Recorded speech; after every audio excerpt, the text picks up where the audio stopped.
안녕하세요. 다솜 요양복지TV 다솜쌤입니다. 오늘은 요양보호 관련 기초 지식의 문제를 보도록 하겠습니다. 1번, 다음 중 노인성 질환의 특성으로 옳은 것은 무엇일까요? 정답은 4번입니다. 노인성 질환은 노화 과정과 구분이 어려워 정확한 진단이 어렵다. 이제 노인성 질환 같은 경우에는 저희가 대표적으로 만성 퇴행성 관절염을 보실게요. 만성 퇴행성 관절염을 보시게 되면은 만성 퇴행성 관절염은 연골이 많이 닳아져서 관절 부위에 염증이 생기는 것을 말하는데, 이것이 저희가 연세가 드신 어르신들을 보시면은 나이가 먹어서 무릎이 아픈 건지 아니면 질환을 얻어서 무릎이 아픈 건지 정확하게 구분이 어려우시잖아요. 그런 부분들을 보고 노화 과정과 구분이 어려워 정확한 진단이 어렵다라고 여기에 나와 있는 거고요. 첫 번째부터 보시면 질환의 경과가 빠른 급성 질환이 대부분이다. 아니겠죠? 질환의 경과는 느리고 느린 만성 질환이 대부분입니다. 만성 질환. 젊은 사람보다 약물에 대해서는 민감하게 반응하고요. 민감. 질환이 빈번하게 발생하며 회복이 느립니다. 그래서 과거에는 감기가 걸렸을 때 이틀에서 3일 정도 약을 복용하시면 바로 나았었는데, 연세가 드신 노인들 같은 경우에는 어떤가요? 약물을 복용하여도 이틀에서 3일 만에 회복되는 것이 아닌 길면 일주일, 심하면 폐렴까지 이어져서 입원하는 경우들을 저희가 볼 수 있고요. 골격근의 수축력 증가로 관절 운동이 용이하다. 아니겠죠? 관절 운동은 더욱더 어려워지고 있다는 거 알고 계시면 되겠습니다. 정답은 4번입니다. 다음 2번, 노화에 따라 일반적으로 나타나는 소화기계 변화는 무엇일까요? 정답은 5번이겠습니다. 약물 대사 능력 감소. 저희 노화에 따른 각 기관의 변화를 먼저 보시기 전에 기억하셔야 될 것이 한 가지가 있습니다. 노인의 신체적인 특성을 기억을 해주시면 되는데요. 노인의 신체적인 특성은 다 어떻게 된다 그랬죠? 신체적 특성은 감소되고 악화되고 저하된다라고 했습니다. 네, 이것을 기억을 해주시면서 문제를 보시면 더 쉽게 보실 수 있는데, 소화기계 또한 다 감소되는 것을 먼저 찾아주시면 되세요. 자, 근데 소화기계에서 딱 증가되는 거 한 가지가 있다고 제가 저희 강의에서 말씀을 드렸었는데요. 혹시 기억나실까요? 네, 한 가지 증가되는 것이 신맛과 쓴맛을 느끼는 것. 쓴맛을 느끼는 감각은 증가된다라고 했습니다. 신맛과 쓴맛을 느끼는 감각만 증가하고 나머지는 다 감소됩니다. 1번부터 보시면 타액 분비는 감소되고 위액의 산도도 감소됩니다. 그래서 이 1번과 2번의 영향으로 소화가 잘 안 된다고 했습니다. 소화가 잘 안 된다고. 지방의 흡수력도 감소됩니다. 왜냐하면 췌장의 기능이 감소되어서, 췌장 기능 감소되어서. 신맛에 대한 미각 감소 맞나요? 아니겠죠? 증가. 그래서 정답 5번 약물 대사 능력 감소입니다. 약물 대사 능력 감소는 간 기능의 저하로 영향이 끼칩니다.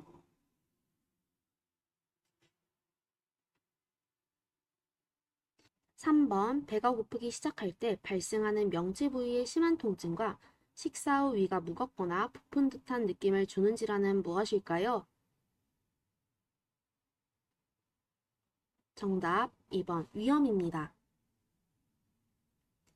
위염의 증상으로는 배가 고프기 시작할 때, 식후 3시간에서 4시간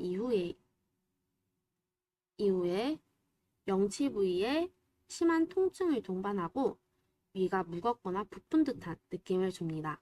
네, 이것은 위염이고요. 만약에 이게 헷갈린다 싶으실 때는 여기 문제 가운데 위라는 단어가 나오잖아요. 그러면은 위라는 단어가 나오기 때문에 답에서도 위와 관련된 문제가 있는지 봐주시면 되세요. 근데 1번과 2번 두 개밖에 없네요. 그럼 여기에서 추려주셔야 되는데 위궤양의 증상은 어떤 것이냐면은 새벽 늦게, 새벽 한두 시에 상복부에 불편감을 줍니다. 상복부에 불편감. 위염은 식후 배가 고프기 시작할 때 발생하는 통증이고요. 위궤양은 새벽 한두 시에 발생하는 통증이다. 이 두 가지 구분 꼭 해주시기 바랍니다. 4번 질병이 서서히 진행되어 증상이 잘 나타나지 않으며 체중 감소와 오심, 출혈, 구토, 복부 종양 덩어리가 나타나는 질환은 무엇일까요? 정답은 3번입니다. 3번 위암이겠습니다. 네, 지금 모든 암 같은 경우에는 체중 감소가 동일하게 나타나는데 오심, 구토, 복부 종양 덩어리만 보시면은 어디와 연관이 있다고 보실 수 있을까요? 네, 소화기계하고 연관이 있다고 보실 수 있겠죠. 소화기계. 그럼 여기에서 소화기계가 관련된 거 위암, 대장암. 식도암은 저희가 배우지 않았기 때문에 언급하지 않겠습니다. 배우지 않은 것은 시험에도 나오지 않아요. 자, 그러면 위암하고 대장암 중에 복부 쪽에 연결이 되어 있는 것은 위가 복부에 위치해 있기 때문에 이것은 위암이구나 라고 보시면 되겠습니다.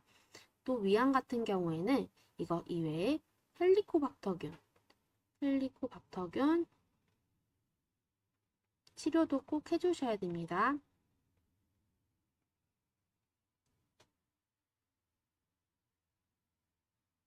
대장암이 문제로 나오게 된다면은 뒤에서도 보시겠지만 병과 관련된 게 나와요.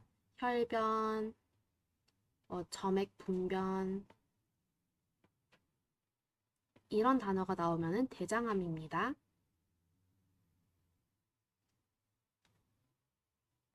5번 설사의 발생 원인으로 옳은 것은 무엇일까요?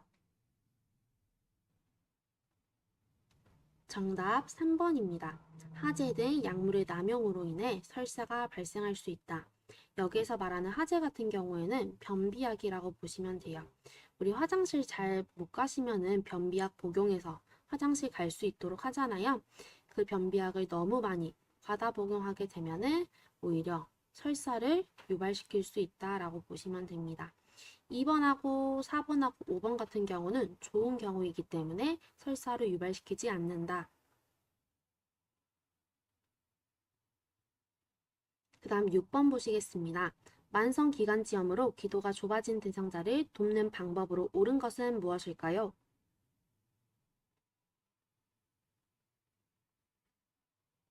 정답은 2번이겠습니다. 갑작스러운 온도 변화에 노출되지 않게 한다. 만성기관지염 같은 경우는 만성적으로 기관지에 염증이 생겼다고 보시면 되세요. 만성적으로 기관지에 염증. 어렵게 생각하실 거 없고 말 그대로 해석해 주시면 쉽게 질병을 이해하실 수 있어요. 이제 기관지 같은 경우에도 여러 가지 근육들이 기관지 주변을 둘러싸면서 기관지를 꽉 잡아주고 있기 때문에 갑작스러운 온도 변화를 하게 되면은 기관지가 수축되었다가 이완되었다가 이것을 반복하게 됩니다. 그렇게 되면은 아무래도 숨쉬기 어렵게 되시겠죠. 그래서 우리 모든 호흡기계 질환을 가진 대상자에게는 모든 호흡기계 질환자에게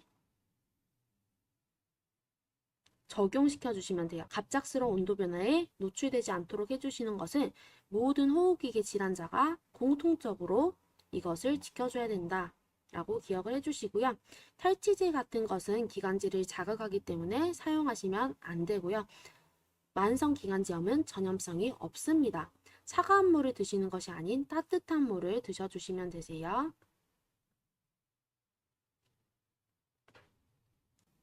7번 다음 증상이 나타난 질환으로 옳은 것은 무엇일까요? 먼저 숨을 내쉴 때 쌕쌕거리는 호흡은 만성 염증성 질환으로 기관지 벽의 포종과 기도 협착. 다음 꽃가루, 진먼지 진드기, 찬 공기 노출 시 기도에 과민 반응이 나타난 질환은 무엇일까요? 정답 1번 천식입니다. 첫 번째 보기를 보시면 바로 아실 수 있겠죠? 천식의 주 증상, 숨을 내쉴 때 쌕쌕거리는 호흡음, 천명음이 들리게 됩니다. 네, 이거는 절대 잊으시면 안 되고 천식에서 나타나는 주요 증상입니다. 두 번째 같은 경우에는 기관지 벽의 부종으로 인해 기관지가 좁아지게 되어서 결국 기도에 협착이 나타나게 되고요. 꽃가루, 진먼지 진드기와 같은 미세먼지가 기도로 들어가게 되면은 이러한 부종을 유발시키게 됩니다. 천식이겠습니다. 8번 보겠습니다. 폐결핵 의심 대상자와 접촉했을 때 요양보호사의 대처 방법으로 옳은 것은 몇 번일까요? 정답 3번. 2주에서 1개월 이후 반드시 엑스레이 검진을 받아본다입니다. 폐결핵은 어떻게 감염되는 질환인가요? 폐결핵은 결핵균에 의한 비말 감염이죠. 비말 감염. 호흡기 감염이라고 보시면 되세요. 호흡기. 이거를 기억을 해주시면서 문제 보실게요. 결핵약을 즉시 복용한다. 맞나요? 아니겠죠. 의심 대상자이기 때문에 결핵약을 즉시 복용하는 것은 아닙니다. 확진이 되면은 결핵약을 복용하지만 그게 아닐 경우에는 복용하지 않고요. 이틀에서 3일간 요양보호 서비스를 즉시 중단한다. 여기서도 확진이 아니기 때문에 즉시 중단하는 것은 아닙니다. 대상자는 물론 가족과 요양보호사도 동시 치료받는다. 치료받는 거 아니고요. 검사를 받아주시면 돼요. 검사를 받을 때에는 3번에 나와 있는 것처럼 2주에서 1개월 이후 반드시 엑스레이 검사와 객단 검사 시행을 해주셔야 되고요. 잠복기 동안에 발열이나 기침, 호흡곤란이 있는지 봐주셔야 됩니다. 호흡곤란이 있는지. 근데 이것이 없었다 그러더라도 반드시 엑스레이 검진 받아보셔야 되고요.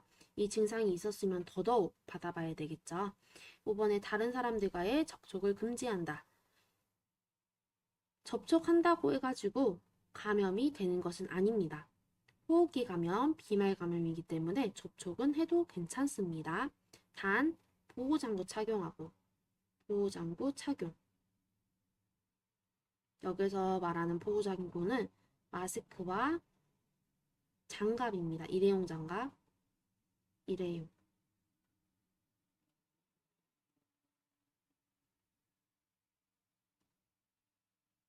9번 노화에 따른 심혈관계 특성으로 옳은 것은 무엇일까요?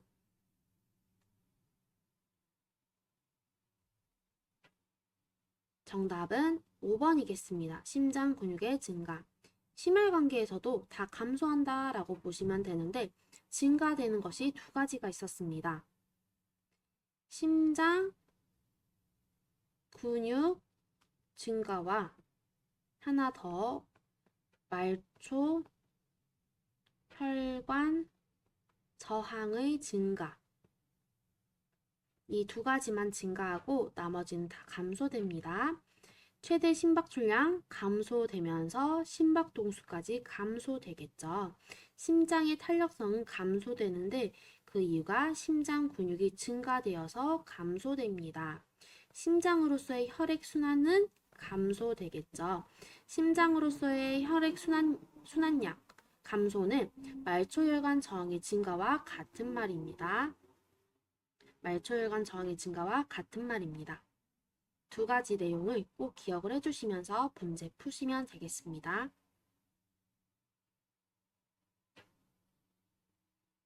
다음 10번. 관상동맥이 동맥경화로 좁아져 심장 근육에 충분한 산소 공급을 하지 못할 때 발생하는 통증은 무엇일까요? 정답은 3번입니다. 3번. 흉통이겠습니다. 지금 관상동맥의 질환으로 심장 근육에 충분한 산소 공급을 하지 못해서 발생한다고 했기 때문에 지금 어디 부분이 힘이 든 거죠? 네, 심장 부분이 힘이 들어가지고 통증이 있다라고 보시면 되세요. 심장은 어디에 있나요? 맞아요. 흉부에 있습니다. 흉부. 우리 흉부외과 혹시 들어보신 적 있으세요? 네, 거기에서 말하는 흉부가 가슴 쪽이라고 보시면 돼요. 가슴 통증이 흉통을 말합니다. 그렇기 때문에 심장의 통증은 흉통이다. 복통은 말 그대로 복부의 통증이고요. 요통은 허리입니다. 허리 통증. 관절통은 뭐 무릎이나 팔 쪽을 말하고 신경통은 저희 보지 않았기 때문에 X 하겠습니다.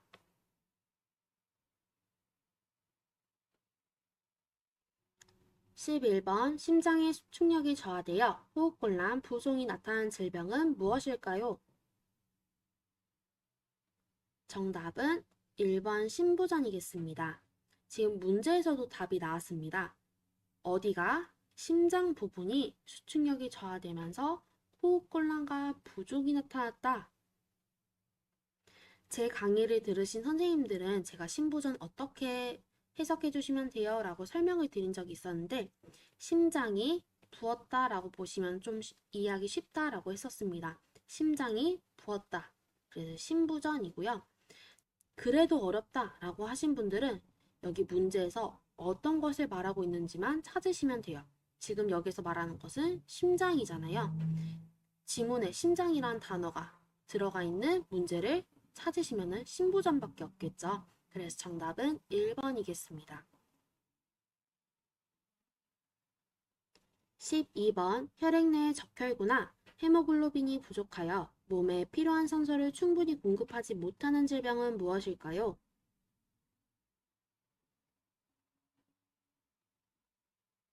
정답은 빈혈입니다. 혈액 내 적혈구나 헤모글로빈이 부족하다 라는 말이 나오면은 저희는 빈혈을 생각을 해주시면 되고요. 헤모글로빈이 부족하게 되면은 이 헤모글로빈이 산소를 체내에 운반하는 역할을 하게 되는데 헤모글로빈이 부족하기 때문에 산소를 충분히 공급하지 못하는 경우가 발생하기 때문에 빈혈이 올 수 있다. 우리 빈혈하면 생각나야 되는 영양분, 영양소 있었는데 기억나시나요? 네, 비타민 C 생각나시죠? 비타민 C하고 철분. 이 두 개는 뗄래야 뗄 수 없는 바늘과 실 같은 존재이고요. 비타민 C는 오렌지 주스를 생각을 해주시면 돼요. 오렌지 주스. 비타민 C, 철분 꼭 기억해주세요. 빈혈에서는. 13번 다음과 같은 증상이 나타나는 노인성 질환은 무엇인가요? 연골이 닳아서 없어지는 상태이다. 아침에 일어나면 관절이 뻣뻣해진다. 운동 시 약화되고 안정 시 호전된다. 정답은 퇴행성 관절염입니다. 우선 우리 이런 문제를 봤을 때는 배우지 않은 것은 지워주시면 돼요. 골연화증, X, 류마티스 관절염. 익숙하긴 하지만 교재에서는 안 배웠죠? X. 자, 또 하나 더 뺄 수 있는데 지금 여기 보기에서 골절이란 단어 나왔나요? 안 나왔죠? X. 그러면 골다공증하고 퇴행성 관절염 둘 중에 기억을 해주시면 되는데 골다공증은 어떤 상태였죠? 칼슘이 없어서 뼈에 구멍이 생긴다라고 했습니다. 그럼 이것도 X. 나머지 퇴행성 관절염밖에 안 남았죠. 퇴행성 관절염은 연골이 닳아서 없어지면서 뼈와 뼈가 맞닿아가지고 나타나는 통증이 퇴행성 관절염이고요. 이때 뼈와 뼈가 맞닿기 때문에 운동 시에 악화, 많이 움직이면 악화되고 쉬면 호전되는 증상을 볼 수 있습니다. 그래서 우리 퇴행성 관절염으로 고생하시는 어르신들은 어떤 운동 추천하죠? 수영하고 평평한 흙길 걷기 같은 것을 많이 추천을 해줍니다. 흙길 걷기. 14번 뼈세포가 상실되고 골밀도가 낮아져 골절이 발생하기 쉬운 질환은 무엇일까요?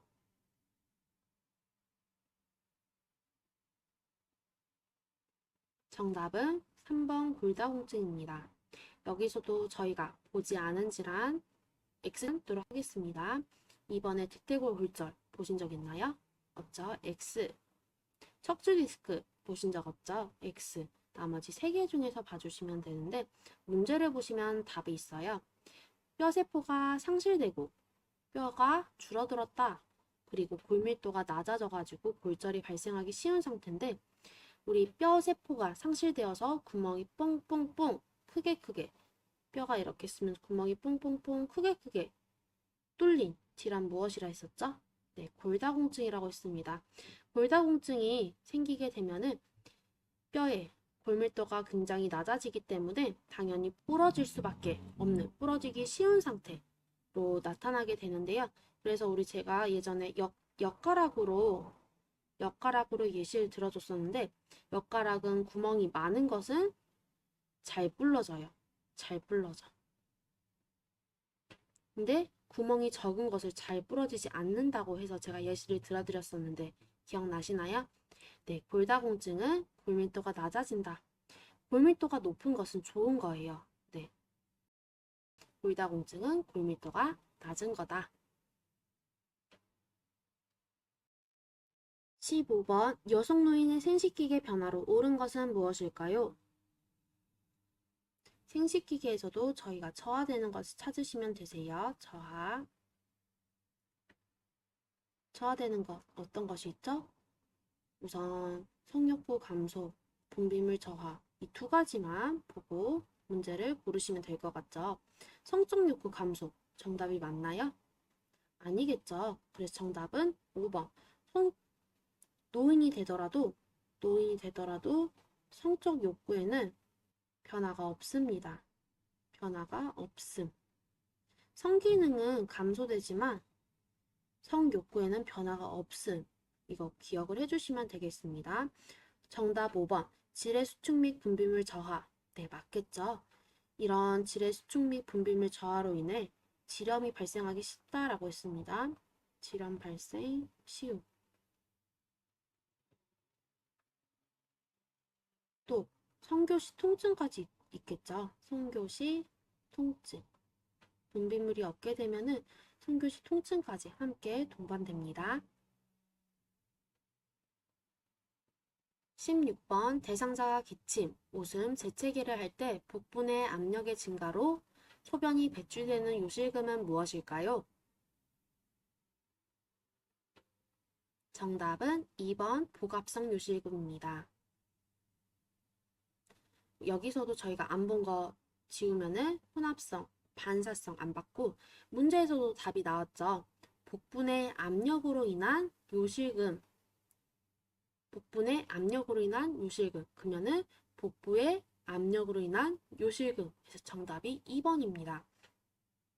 복압성 요실금 같은 경우는 기침, 웃음, 재채기로 인해 순식간으로 복부가 방광을 누르게 되면은 소변이 바깥으로 배출되는 것을 복압성 요실금이라고 하고요. 이거의 치료적인 부분으로는 복부 근육을 강화시킨다, 체중을 감소시킨다, 이런 것들이 있습니다. 17번 전립선 비대증 발생과 관련된 요인으로 옳은 것은 무엇일까요? 정답은 3번이겠습니다. 다른 것들이 다 맞다고 생각하실 수 있는데 우리 전립선 비대증 누구만 걸리죠? 남성에게만 걸리기 때문에 남성 호르몬의 불균형으로 인한 전립선 비대증이 발생하기 쉽다. 이렇게 간단하게 단순하게 보시면 됩니다. 4번하고 5번 같은 경우는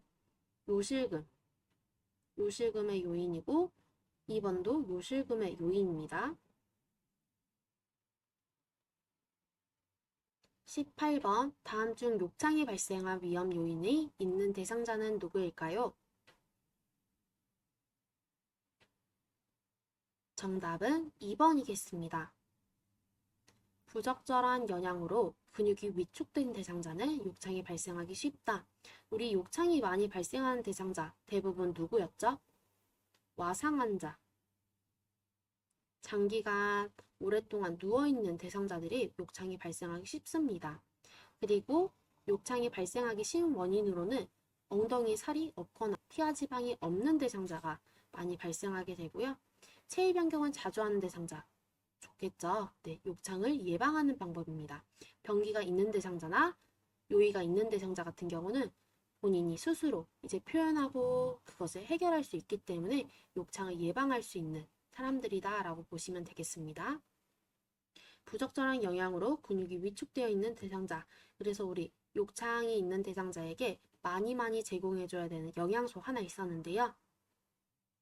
단백질입니다. 단백질은 근육을 만들어주는 영양소이기 때문에 단백질 섭취를 충분히 함으로 인해 욕창을 예방해 줄 수 있어야 됩니다. 19번 와상 상태에 있는 대상자의 피부가 약간 붉게 변화했을 때 대처 방법으로 옳은 것은 무엇일까요? 정답은 1번. 욕창 주위를 마사지하고 가볍게 두드린다. 지금 문제에서 나오는 피부가 약간 붉게 변화했을 때는 욕창의 1단계를 말합니다. 욕창 1단계. 욕창 1단계 때는 붉게 변하면서 또 파랗게 보이거나 욕창 부위를 눌렀을 때 일시적으로 하얗게 보이면은 1단계라고 보시면 되겠습니다. 욕창의 1단계에서 다음 단계로 진행되지 않게 하기 위해서는 욕창 주위를 가볍게 마사지하면서 두드려 주시면 되고요.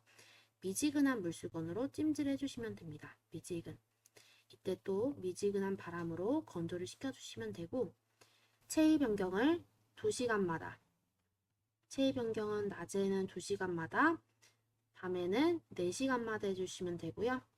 의자에서는 1시간마다 해주시면 되겠습니다. 물티슈로 수시로 닦아주는 것이 아닌 물이 묻은 수건으로 닦아주고 나서 건조까지 시켜주시는 것이 중요합니다.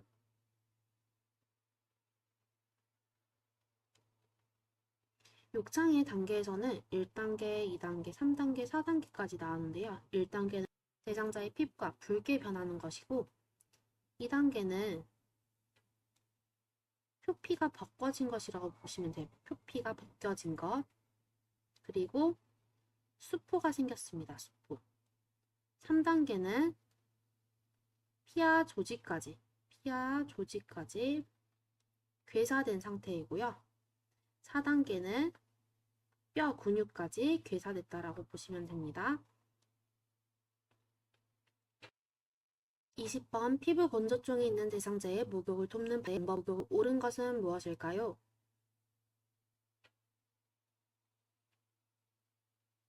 정답은 4번이겠습니다. 목욕 후 물기가 마르기 전에 보습제를 바른다. 피부 건조증이 있는 사람은 지금 피부가 일어났다라고 보시면 되셔서 물기가 마르기 전에 촉촉하게 보습제를 두드려서 발라주시는 것이 좋습니다. 물은 따뜻한 물로 씻어주시고 따뜻한 물로 한 40도 내외로 해주시면 되겠습니다. 40도 내외로. 순한 비누를 사용을 해주셔야 되고요. 순한 비누, 문지르듯이 물기를 닦는 것이 아닌 두들겨서 닦아주시면 됩니다. 때를 불린 뒤 밀어준다. 때를 많이 밀게 되면은 오히려 피부에 건조증을 유발시킬 수 있기 때문에 때는 자주 밀지 않는 것이 좋습니다. 4번 기억을 해주세요. 물기가 마르기 전에 보습제를 바른다. 밤에 가려움증이 심해지고 알레르기 증세와 비슷하며 사람에서 사람으로 직접 감염되는 피부계 질환은 무엇일까요? 정답은 1번 옴입니다. 우리 옴 같은 경우에는 밤에 가려움증이 굉장히 심하고요. 왜냐하면 옴이 밤에 활동을 하기 때문에 밤에 가려움증이 심하고 사람에서 사람으로 직접 감염이 되는 질환이라고 보시면 되겠습니다. 밤에 가려움증이 심하고 밤에 활동을 많이 하기 때문에 옴을 치료하는 연고를 바를 때에는 밤에 연고 바르고 아침에 씻어주시면 됩니다. 아침에 씻기. 밤에 연고 바르고 아침에 씻기 기억해 주시면 됩니다. 그리고 옴 같은 경우에는 감염력이, 전파력이 굉장히 강하기 때문에 옴이 걸렸다 라는 진단을 받으면은 대상자와 접촉한 모든 모든 사람은 동시치료 해주셔야 됩니다. 동시치료. 동시치료하는 것이 굉장히 중요합니다. 동시치료 꼭 해주셔야 되고요. 대상자가 입은 옷이나 의류 같은 경우는 뜨거운 물로 세탁해 주시고, 세탁 후에도 3일 이상 사용하지 않습니다. 3일 이상 사용하면 안 됩니다. 뜨거운 물로 세탁하고 3일 이상 사용하지 않는다. 이게 몸의 키포인트입니다. 22번 노화에 따른 시각의 특성으로 옳은 것은 무엇일까요? 옳은 것은 무엇일까요? 정답은 3번이겠습니다. 빛 수능의 어려움이 증가된다. 노화가 되면은 각막 반사가 감소되어서 눈에 이물질이 들어가도 잘 느끼지 못하게 됩니다. 이걸로 인해서 시력 손상 나타나게 되고요. 눈부심은 증가됩니다. 그래서 밝은 곳을 잘 보지 못하게 됩니다. 눈물의 양은 감소되어서 눈이 뻑뻑하게 되고요. 눈이 뻑뻑하게 되고 물체에 초점을 맞추는 능력이 감소되어서 2개 이상, 3개 이상 이렇게 겹치게 보게 됩니다. 23번 보겠습니다. 다음과 같은 질환을 진단받을 시 나타나는 증상은 무엇일까요? 보기에는 안압의 상승으로 시신경이 손상되어 시력이 점차 약해진다입니다. 정답은 1번 좁은 시야이겠습니다. 지금 보기에서 설명하는 질환은 녹내장입니다. 어떻게 저희가 녹내장이라고 추측을 해볼 수 있냐면은 제일 앞에 나와 있는 안압 상승은 녹내장의 주된 증상이라고 보시면 되세요. 안압이 상승하면서 안구의 통증을 동반하고 그거와 더불어 좁은 시야까지 나타나게 됩니다. 나머지 2번, 3번, 4번, 5번은 백내장의 증상이라고 보시면 되세요. 녹내장에서는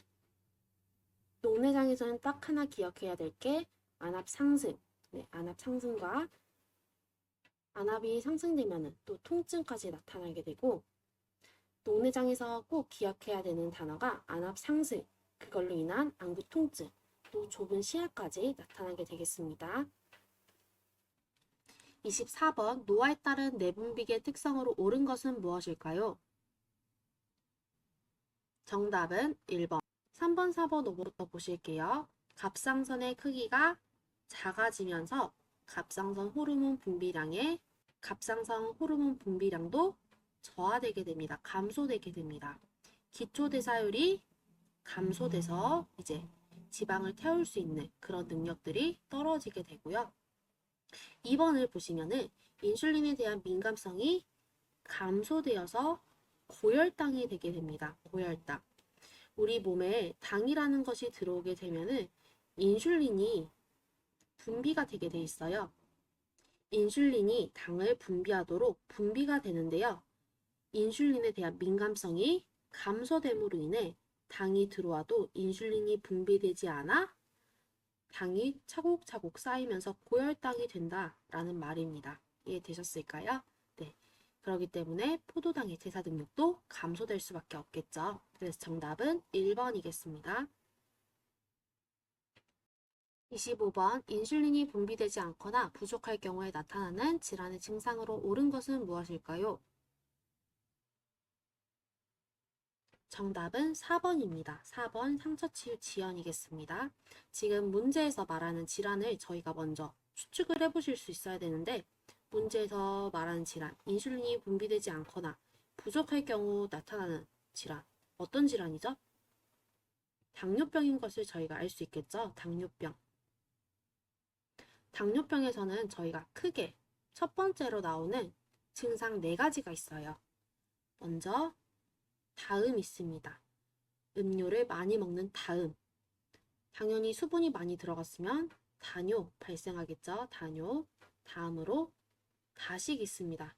식사를 많이 한 다식. 음식을 많이 먹음에도 불구하고 체중 감소가 나타나게 됩니다. 이 4가지 증상 꼭 기억을 해주시고요. 당뇨에서 많이 나오는 증상입니다. 그거 외에 2번에 나와 있는 것처럼 질 분비물은 증가된다. 우리 노인이 되면은 질 분비물이 감소되는데 당뇨병에서는 그거와 반대로 질 분비물이 증가되는 거 있습니다. 당뇨병 대상자들은 상처 치유가 지연된다. 기억해 주시고 우리 그래서 당뇨 환자들은 어디를 주의 깊게 관찰을 해줘야 된다 그랬죠? 네, 발이었었죠, 발. 로션이나 오일 발라주셔야 되고 또 씻고 나서는 꼭 건조까지 해주셔야 됩니다. 건조까지. 또 뭐가 있죠? 양말을 신겨주셔야 되는데 양말에는 미끄럼 방지 매트가 있어야 됩니다. 미끄럼 방지 패드가 있어야 됩니다. 26번 보겠습니다. 우울증과 치매의 비교 중 옳은 것은 무엇일까요? 정답은 3번이겠습니다. 우울증은 서서히 발병하는 게 아닌 급격히 발병합니다. 치매하고 반대된다고 보시면 되고요. 우울증은 정신과적 병력이 있고 치매는 정신과적 병력이 없습니다. 이거 두 개도 반대입니다. 치매는 일관된 인지 기능의 저하가 나타나면서 단기 기억이 저하가 되고 4번하고 5번도 반대라고 보시면 되세요. 우울증은 대체로 모른다고 대답하는 경우가 많고 치매는 근사치의 대답을 할 수 있습니다. 그래서 우리 우울증 환자들 모르겠는데 그랬었나? 라는 대답을 많이 하는 경우를 많이 봤었죠. 네, 그런 것처럼 모른다고 대답을 많이 한다 라고 보시면 되겠습니다. 그 다음 27번 선망치료를 위한 비약물적 요법 중 개인의 정체성을 유지하는 방법은 무엇일까요? 정답은 3번이겠습니다.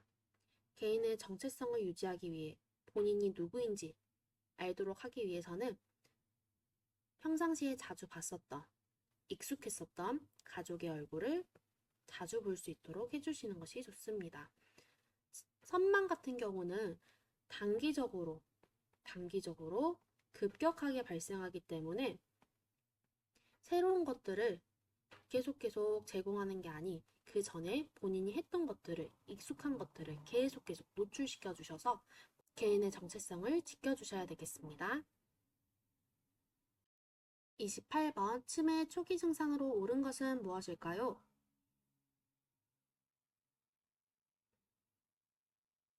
정답 4번이겠습니다. 전화 통화 후 내용을 기억하지 못한다. 우리 치매에서는 가장 먼저 나타나는 증상 뭐가 있었죠? 네, 단기 기억이 상실되는 것을 볼 수 있는데요. 금방 했던 통화 내용을 기억하지 못하는 단기 기억 상실은 치매 초기라고 보시면 됩니다. 1번하고 2번 같은 경우에는 치매 중기 때 우리가 볼 수 있고요. 3번은 말기입니다. 아예 스스로 아무것도 하지 못하는 상태, 말기이고요. 5번에 의사소통이 거의 불가능한 상태, 말기입니다. 그래서 이 말기 때에는 대상자가 의사소통을 어떤 식으로 진행을 하나요? 네, 상대방의 말을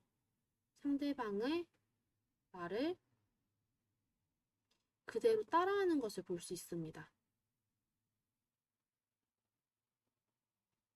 그래서 인사를 하더라도 안녕하세요 라고 말을 하면은 치매 말기 어르신께서는 본인이 어떻게 말을 해야 될지 모르기 때문에 안녕하세요 라고 똑같이 말하는 것을 볼 수 있습니다. 29번 치매 대상자가 갑작스런 행동 변화, 불면증, 환시, 주의력 장애 등을 보일 경우 발병할 수 있는 합병증은 무엇일까요?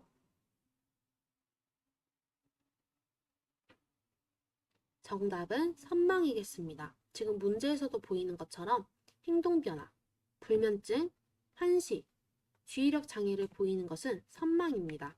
선망이 또 선망 자체로 단독적으로 나타나는 것이 아닌 치매 대상자가 기운이 없거나 식사를 제대로 안 했을 경우에 선망 증상이 일시적으로 나타날 수 있습니다.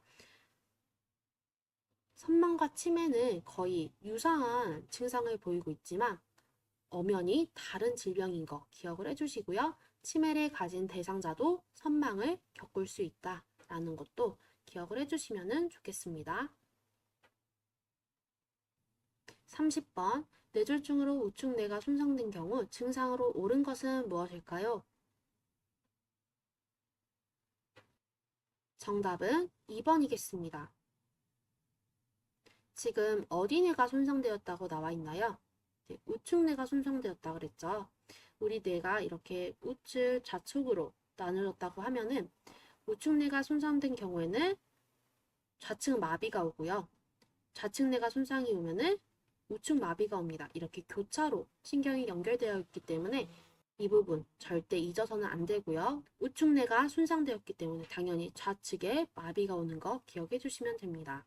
5번 같은 경우는 저희 전에 모의고사에서 보셨던 것처럼 전신마비와 함께 의식저하가 되는 것은 어디의 손상이었었죠? 네, 뇌간의 손상이었습니다. 좌뇌 손상은 언어장애, 실어증을 보이고요. 그래서 말이 어눌해지는 것을 볼 수 있습니다. 손의 손상은 운동 실조증이었습니다. 실조증. 그래서 비틀비틀하고 균형 잡지 못하는 증상 보였습니다. 31번. 대상자가 손에 들고 있던 물컵을 자주 놓치며 평소와 다르게 입모양이 삐뚤어지고 침을 흘리며 말을 제대로 못할 때 요양보호사의 대처 방법은 무엇일까요? 정답은 1번이겠습니다. 119에 연락하여 빨리 병원으로 모신다.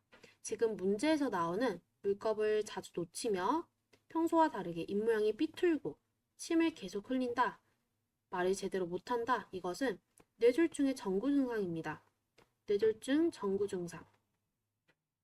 그렇기 때문에 이때는 119에 빠르게 연락을 하셔가지고 병원에 모셔야지 그 이후에 합병증까지 예방할 수 있는 거 기억해 주시고요. 우리 뇌졸중의 전구 증상을 이런 식으로도 볼 수 있는데 또 뇌졸중을 알아보기 위한 방법들이 있습니다. 어떤 것들이 있냐면은 먼저 웃어보세요가 있습니다. 웃어보세요.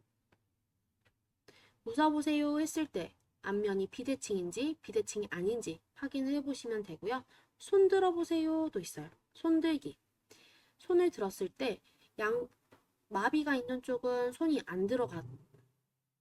마비가 있는 쪽은 손이 안 들리고 마비가 없는 쪽은 손이 들리는 것을 볼 수 있겠죠. 그리고 걸어보세요도 있어요.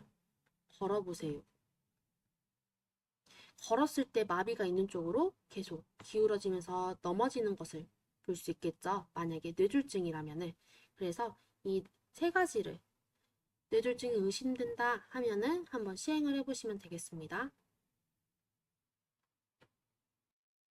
32번. 만성질환 예방을 위한 노인의 운동 방법으로 옳은 것은 무엇일까요? 정답은 4번이겠습니다. 마무리 운동은 안정시, 심박동수로 돌아올 때까지 해주셔야 된다. 1번부터 보실게요. 최대 심박동수의 80% 수준으로 운동을 시작한다. 네, 지금 여기에 나와 있는 것처럼 80%의 수준으로 굉장히 심장이 많이 뛰고 있는 상태에서 운동을 시작하게 되면은 자칫하다가 쓰러질 수도 있기 때문에 저강도로 처음부터 천천히 서서히 운동을 해주실 수 있어야 되고요. 이른 아침이나 밤 시간대에 운동하는 것이 아닌 낮 시간대에 운동하는 것을 권장합니다. 운동의 방법은 저강도에서 고강도 순서로 해주시면 되세요. 서로가 바뀌었죠. 운동을 마친 후에 휴식 시간을 갖는 게 아닌 운동 중간중간에 휴식 시간 꼭 취해 주셔야 되겠습니다.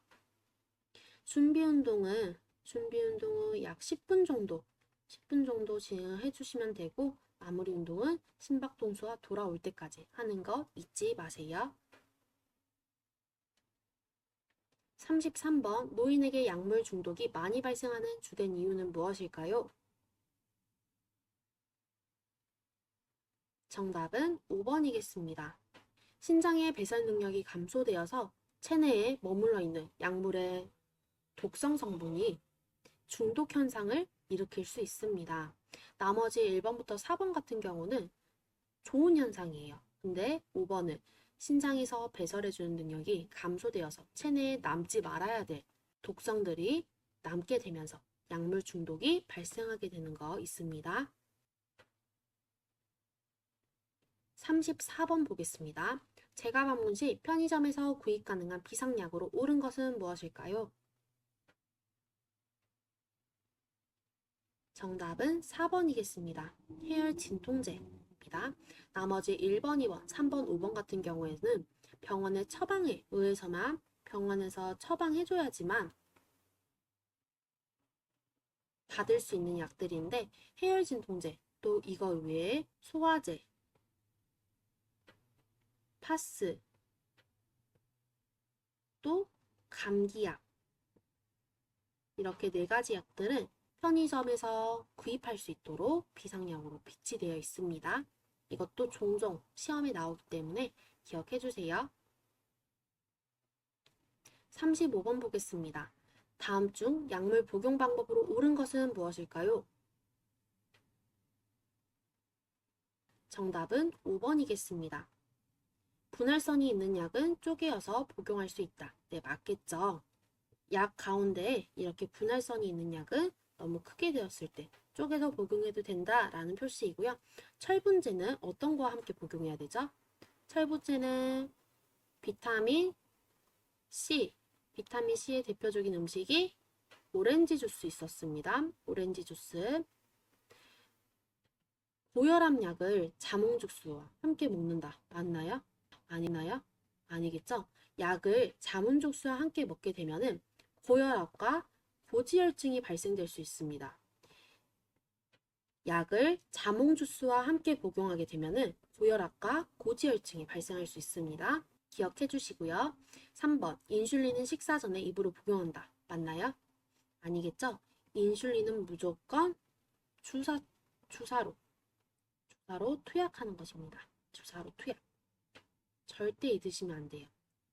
그래서 인슐린 주사 맞으시는 선생님들께서는 아실 거예요. 어디에다 하나요? 피하에다가 맞죠? 피하. 좀 살집이 있는 피하에다가 주사를 맞는 거 있습니다. 4번 기관지 확장제를 머리를 숙인 채 흡입한다. 이거 아니겠죠? 기관지 확장제는 어떻게 흡입을 하냐면은 흡입 전에 숨을 후 내뱉고 흡입과 동시에 숨을 이렇게 들이마셔 주셔야 돼요. 숨을 들이마시고 10초간 참아 주셔야지 폐까지 기관지 확장제 약물이 도달합니다. 그래서 정답은 5번이었습니다. 네, 수고하셨습니다. 오늘 요양보 관련 기초지식 문제로 함께 만나보았는데요. 어떠셨나요? 이론으로만 배우다가 또 문제로 보니까 생소하고 어렵게 느껴지실 수도 있었을 텐데 너무 부담 갖지 마시고 저희 교육원에서 제공해드리는 강의 열심히 들으시면서 시험 준비하셨으면 좋겠습니다. 오늘 강의도 많이 유익하셨다면 구독과 좋아요, 알람 설정까지 부탁드리겠습니다. 다음 강의에서 만나요. 감사합니다.